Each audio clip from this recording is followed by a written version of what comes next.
Start చేస్తాం. Half an అవర్లో course start అయిపోతుంది. డ్రెస్ అప్ చేసుకుని అందరు కూడా రింగ్స్ లోకి రావాలి.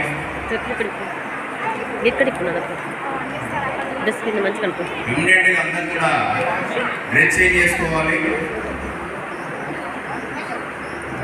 హాఫ్ అన్ అవర్లో స్టార్ట్ అయిపోతుంది.